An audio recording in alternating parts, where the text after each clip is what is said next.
Hello friends, English literature के आपके अपने यूट्यूब चैनल लिट ई सिटी में एक नए कोर्स, एक नए राइटर के डिस्कशन के लिए हम यहाँ पर हैं।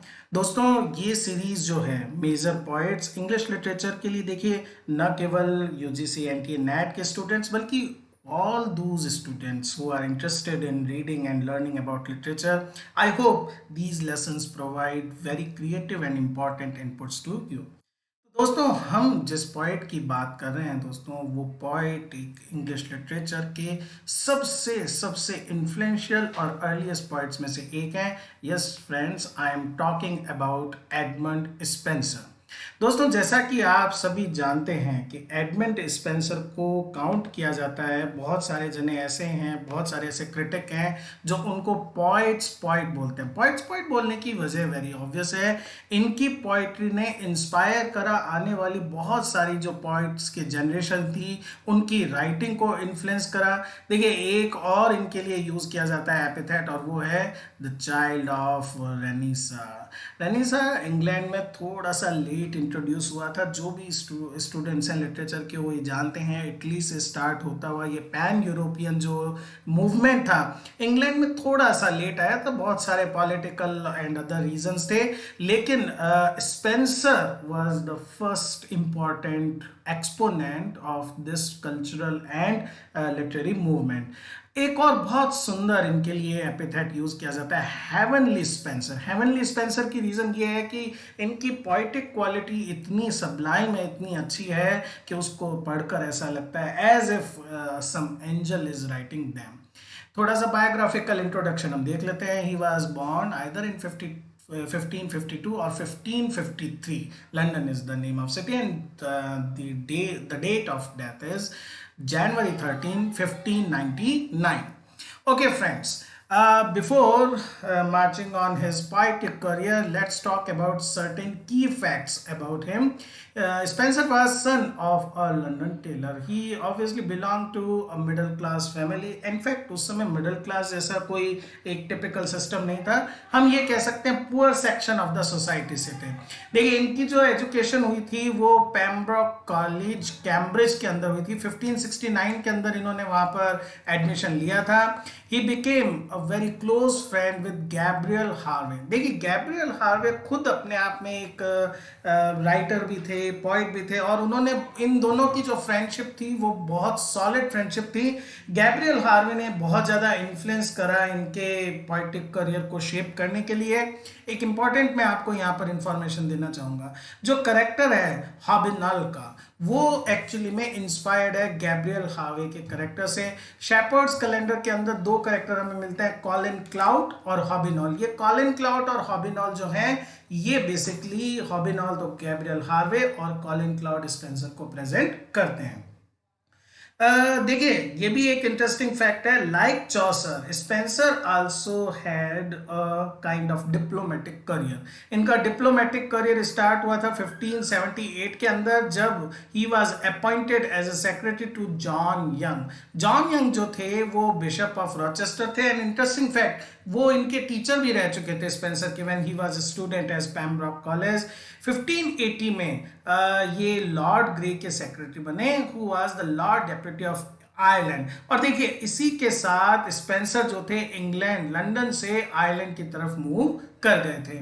1586 के अंदर इनका फेमस हाउस किलकॉर्न कैसल वो इन्होंने एक्वायर करा और वहां पर मूव किया।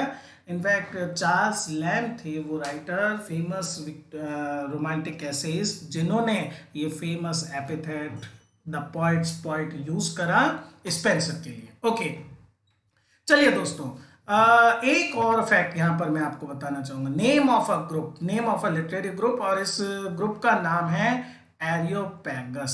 एरियोपैगस आप थोड़ा सा आइडिया लगा सकते हो कैसे नाम निकाला हुआ है। Pegas is related with horse and aerio is for air, तो इमेजिनेशन जिनका मेन फोकस है। 16th सेंचुरी का ये एक लिटरेरी ग्रुप है, और इसका जो डेडिकेशन था, इसका जो पर्पस था ग्रुप का, वो था रिफॉर्मेशन ऑफ पोएट्री। हम जानते हैं after Chaucer and before Spenser there is a great void in English literature. बहुत कोई ज़्यादा यहाँ पर काम नहीं हुआ था। There are many historical political reasons behind this. तो ये जो ग्रुप आया, इस ग्रुप का ये एक पूरा पर्पस था कि किसी भी तरह से इंग्लिश पोइट्री को स्पेशली रिफॉर्म करना है, उसे फ्रेंच स्टैंडर्ड्स या यूरोपियन स्टैंडर्ड्स जो हैं उसके एट पार लेकर आना है। जो मेन राइटर्स थे जो इस ग्रुप से जुड़े हुए हैं, obviously one is Edmund Dispenser, second is Gabriel Harvey, his close friend, then Edward Dyer and Sir Philip Sidney. Sir Philip Sidney एक बहुत ही नोटेबल एंड बहुत एस्टीम्ड फिगर है इस पूरे पीरियड के। एलिजाबेथन एज तक बहुत सारे जो राइटर्स हैं वो ओ करते हैं अपना poetic career Sidney, Philip Sidney के एनकरेजमेंट को, उन्होंने उनकी पैटर्नशिप को। ओके तो दोस्तों चलिए अब समय आ गया है जब हम स्पेंसर के लिखे हुए इंपॉर्टेंट वर्क्स को थोड़ा सा समझें। देखिए जितने भी स्टूडेंट्स जो भी नेट एस्पायरेंट्स हैं उनके लिए खासकर मैं बोलना चाहूंगा, जब हम when we talk about some key writer, की नॉवलिस्ट, ड्रामेटिस्ट और पोइट, उनके जो इंपॉर्टेंट वर्क्स हैं उनके से रिलेटेड जितनी भी की इंफॉर्मेशन है वो हमारे पास हमेशा अवेलेबल रहनी चाहिए। इनका पहला जिसको स्पेंसर का जिसको हम जुवेनाइल वर्क बोल सकते हैं वो है the shepherds calendar. Okay and it was published in 1579. It was published by Hugh Singleton. Obviously it is very much characterized in fashion of writing of Chaucer and John Skelton. John Skelton जो एक तरह के हम कह सकते हैं पहले satirical poet थे। Important fact about this book is it is dedicated to Sir Philip Sidney. ये जो एक टर्म इसमें बार बार शेपर्ड के लिए यूज की जाती है वो है कॉलिन क्लाउड।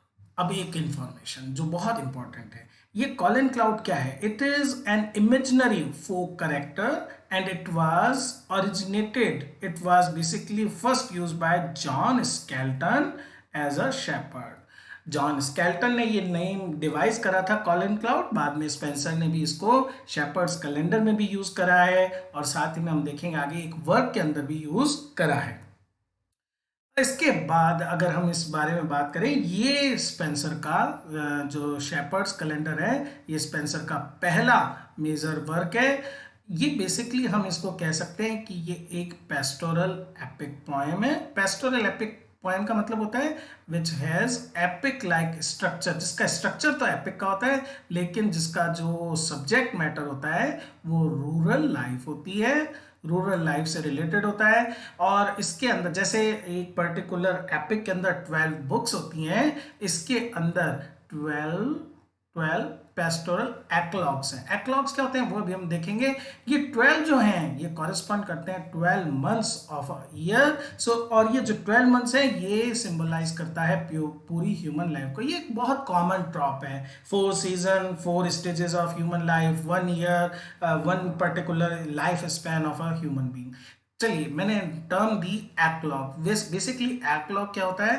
एक्लॉग एक शॉर्ट पेस्टोरल पोएम है that is in form of a dialogue और soliloquy। इसका मतलब क्या है? ये भी हो सकता है 2 करेक्टर्स हो and they are communicating with each other about different aspects of nature, और ये भी हो सकता है 1 character having some philosophical insights into the working of God and universe और नेचर। कुछ इंपॉर्टेंट जो एक्लॉग्स हैं जिनमें हम बात कर लेते हैं, जैसे जनवरी का जो एक्लॉग है इट इज पेस्टोरल टेल्स। इसके अंदर है unhappy love of Colin cloud for Rosalind. Rosalind देखिए अगर थोड़ा सा हम याद रखें एज यू लाइक इट में शेक्सपियर की हीरोइन है। इसके अलावा रोजालिंड नाम से टेक्स्ट भी लिखा हुआ है ग्रीन के द्वारा, एक पॉपुलर नेम है। और कॉलिन क्लाउड किस तरह से अनहैप्पी फील करता है बिकॉज जो उनका लव है रोजालिंड के लिए वो अनरेसिप्रोकेटेड है। अप्रैल ये स्प्रिंग टाइम है। फेमस लाइन चौसर से हम ले सकते हैं, ये for a song in praise of Elizabeth one. देखिए स्पेंसर भी एक कोर्ट पोइट की तरह लिख रहे हैं, जिस तरह से बाद वाले कुछ पोइट्स ने लिखा, फिलिप सिडनी है, उसी तरह से अप्रैल में है। मई ये प्रोवाइड करता है finally observe description and characterization of nature and natural beauty. इसी तरह से अक्टूबर का जब आता है eclogue, it delves into the great matter, और जिसे ग्रेट मैटर कहा गया है वो एक्चुअल में मैटर कौन सा है? It is about poetic inspiration. Then we have November. It is a memorable lyrical elegy of son maiden of great blood whom Spencer called डिडो। देखिए ये ध्यान रखने वाली बात है, ये क्या है, ये एक लिरिकल एलेजी है नवंबर पूरी। ये किसके लिए, किसकी मेमोरी में, किसको कोमेमोरेट कर रही है, मेडन ऑफ ग्रेट ब्लाउड, और स्पेंसर ने उनको नाम दिया है डिडो। एक और एक्लॉग के बारे में बात करते हैं, that is December. It is a cycle of year, poet imagine himself in old age regretful of miss spent life. जो स्पेंसर है वो एक पॉइंट के गाब में अपने आप को प्रेजेंट कर रहे हैं। साइकिल कंप्लीट होने आ गई है दिसंबर, और दिसंबर के अंदर उनको रिग्रेट्स हैं what he has not been able to achieve. Okay friends, इसके बाद हम बात करते हैं उस बुक की जिसकी वजह से स्पेंसर आज भी जाने जाते हैं। Yes friends, I am talking about the Faerie Queene 1590 में। देखिए जो ओरिजिनल इंटेंशन था स्पेंसर का वो था टोटल 12 बुक्स को लिखना, which was quite a standard for writing an epic, but unfortunately he was able to complete just 6 books. He was writing this book for a long time and in fact he was initially quite hesitant about publishing it, लेकिन कुछ books बाद में publish हुई। ये जो publication है ये भी 2 फेजेस में हुआ। फर्स्ट जो 3 बुक्स थी ये 1590 के अंदर क्वाइट अर्ली वो पब्लिश हो गई थी, और जो लास्ट 3 बुक्स थी 4, 5, 6 वो पब्लिश हुई थी 1596 के अंदर। ये जो 6th बुक है फ्रेंड्स ये अनफिनिश्ड ही है। बेसिकली जो फेरी क्वीन है वो लिटरेचर की, इंग्लिश लिटरेचर की ही नहीं वर्ल्ड लिटरेचर की ग्रेटेस्ट एलिगरी में से एक मानी जाती है। ट्यूडर डायनेस्टी उस समय थी, और क्वीन एलिजाबेथ जिनके नाम पर एलिजाबेथियन ईयर्स हम काउंट करते हैं, उनको ये डेडिकेटेड है पोएम, उनको प्रेजेंट किया गया है क्वीन के रूप में। एक we can say she is an avatar of best virtues. It is in the device, the plan of the poem is like that. There are 12 knights in the poem, and these 12 knights presents 12 virtues. ये Angénieux plan नहीं है, ऐसा नहीं है Spencer ने कुछ नया सोचा। ये बहुत कॉमन एक टाइप का पोइटिक डिवाइस था उस मिडीवियल लिटरेचर से लेकर और अर्ली एलिजाबेथन लिटरेचर में। बाद में भी हम देखते हैं इस टाइप के कुछ अटेम्प्ट्स हैं जिसके अंदर इस तरह का डिवाइस किया जाता था कि एक ग्रेट किंग है और उसका जो कोर्ट है it is full of well knights. हर नाइट एक पर्टिकुलर वर्च्यू को रिप्रेजेंट करता है और उसके पास सुनाने के लिए कोई एडवेंचरस टेल है। डोंट यू फाइंड इंटरेस्टिंग, अगर हम अपने भारतीय साहित्य की बात करें कुछ इसी तरह की चीजें हम यहाँ पर भी पा सकते हैं। खासकर अगर आप ध्यान रखें सिंहासन बत्तीसी नाम का है जिसके अंदर 32 पपेट्स आर देयर, और हर पपेट के पास अपनी एक टेल है, एक एडवेंचर है जिसके अंदर king Vikramaditya get involves and there is basically deliberation of different virtues and vices. तो इस तरह से आप देखिए जो पुराना लिटरेचर है कहीं ना कहीं वो सब एक ढंग से काम करते हैं। पोएम के बारे में पहला जो चर्चा थी वो उन्होंने सर वाल्टर रैलिक। देखिए फिलिप सिडनी के अलावा अगर कोई और नाम है जो स्पेंसर के पोएटिक करियर को उसको इन्फ्लुएंस करने में सबसे इंपॉर्टेंट रोल प्ले करते हैं तो सेकंड नेम है वाल्टर रैलिक का। स्पेंसर ने फर्स्ट बुक से पहले ये लिखा था कि जो एम है उनका इस बुक को लिखने के पीछे वो है टू फैशन अ जेंटलमैन और Nobel person in virtuous and gentle discipline. ये देखिए इंपॉर्टेंट बात है, न केवल हमें पता होना चाहिए कि पर्पस क्या, बल्कि ये नेट के हिसाब से भी एक इंपॉर्टेंट क्वेश्चन है कि ये खुद का स्पेंसर का दिया हुआ पॉइंट है। थोड़ा सा एक और आपको जानकारी ध्यान रखनी चाहिए कि कौन सी बुक कौन सी पर्टिकुलर वर्च्यू को प्रमोट करती है या रिप्रेजेंट करती है। जो पहली बुक है होलीनेस को प्रेजेंट करती है, वर्च्यू का नाम है होलीनेस, और कौन इसको रिप्रेजेंट करता है, रेड क्रॉस नाइट। मैं स्टूडेंट्स को एक और साथ में सजेशन देना चाहूँगा, थोड़ा मैंने टाइम को सेव करते हुए, या कह सकते हैं मैं ज़्यादा डीप में नहीं गया, लेकिन it will be a very good idea if you know about the important characters. देखिए कहीं पर भी आपको इंटरनेट पर मिल जाएंगे, जैसे रेड क्रॉस नाइट का जो या फर्स्ट बुक है इसमें ऊना नाम से भी करेक्टर है, या फिर और कौन से इसके अंदर इविल को प्रेजेंट करने वाले कौन से करेक्टर्स हैं उनकी भी आपको जानकारी होनी चाहिए। सेकेंड बुक प्रेजेंट करती है टेम्परेंस को, वर्च्यू का नाम है टेम्परेंस और इसको रिप्रेजेंट करते हैं सग्योन। थर्ड बुक चेस्टिटी, और इसको ब्रिटोमार्ट। देखिए अब एक अच्छा क्वेश्चन नेट के हिसाब से बता देता हूँ। Britomart is the single lady knight in this scheme. Britomart एकमात्र लेडी नाइट है। तो ऐसे क्वेश्चन पूछा जा सकता है, who among these knights is one of the lady knights. तो इसके अंदर स्पेंसर ने तो केवल ब्रिटोमार्ट को प्रेजेंट करा है। फ्रेंडशिप को प्रेजेंट करती है, सेलिब्रेट करती है बुक फोर्थ, और रिप्रेजेंट किया जाता है कैम्बल और टेलामॉन्ट के द्वारा। और फिफ्थ बुक रिप्रेजेंट करती है जस्टिस को सर आर्टिकल के द्वारा। फिर कर्टसी आता है सर कैलिडोर के द्वारा। अब बात करते हैं हम सेवन बुक की, जो बिल्कुल कंप्लीट नहीं हुई, केवल 2 कैंटोज लिख पाए।